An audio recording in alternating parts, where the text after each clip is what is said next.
Tito Mboweni is set to deliver his budget speech this afternoon. Speculation is rife as to how he's going to balance what is widely considered a very tricky and challenging budget, especially now with the official unemployment rate still at 29.1%. Let's find out what the budget hopes are and expectations of the nations, especially in relation to young people. Our SABC News reporter Nosipho Mncube has been engaging with young university students at the University of Johannesburg in Auckland Park. We cross live to her now. A very good morning to you once again, Nosipho.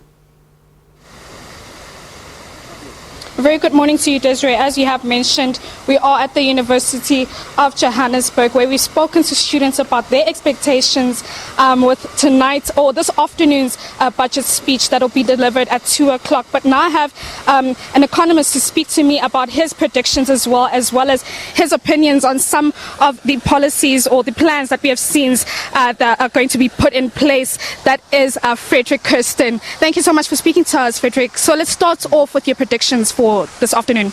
Okay, so I think the budget speech, there's going to be a lot of debate around the tax increases. So there's a lot of debate what a government or what a minister is going to do regarding the VAT increase.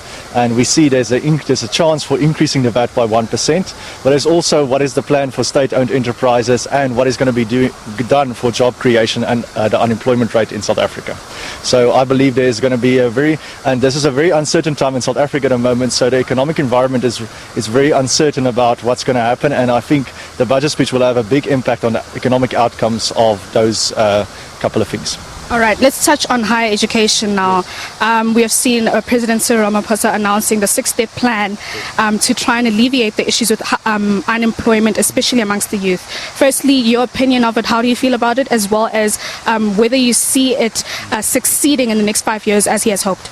Yes, I think the plan is a good in principle. I think we have to study it in detail more to see what's behind it, but I think it's good in principle. I do think after today's budget we'll get a clearer picture on what's going to be the steps implemented and how it's going to be implemented. I know defining the steps I think have been done now in the SONA, but I think defining on how we're going to implement these steps I think is the most important part, and it relates a lot to the youth unemployment, which is also relative to the graduate unemployment in South Africa.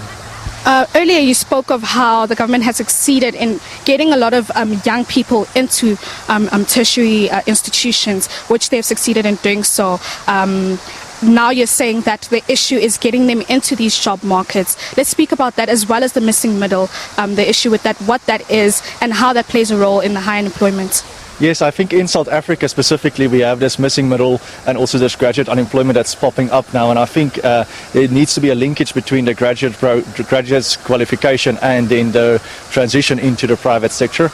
I think that's where the government should focus on. I think they will also focus on this. I think the 6-step plan is based on focusing on that, and I do think the missing middle is quite a big issue in South Africa at the moment, and I think the VAT can have a big impact on the missing middle consumption at the moment, because the missing middle is struggling at the moment, and a hike in the tax rates can even lead them to struggle even more in consumption matters.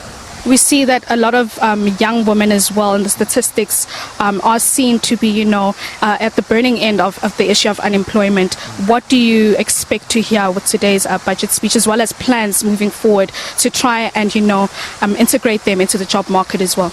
Yes, I think gender discrimination is part of the trends, and I think it's something that will be solved in the near future. I think plans are being put in place. I think we will hear plans on this in the budget speech. We should expect, because it is part of youth unemployment, and it's entwined in everything that South Africa is doing regarding solving the unemployment, solving inequality, solving or increasing economic growth, and I think that's a central part of it. So I do think there will be measures taken to reduce maybe the gender wage discrimination and gender discrimination overall.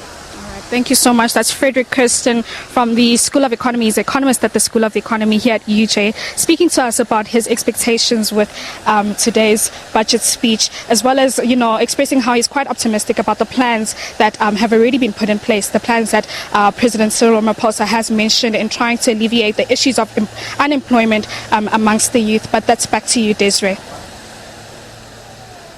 Thank you there to Nosipho Mncube.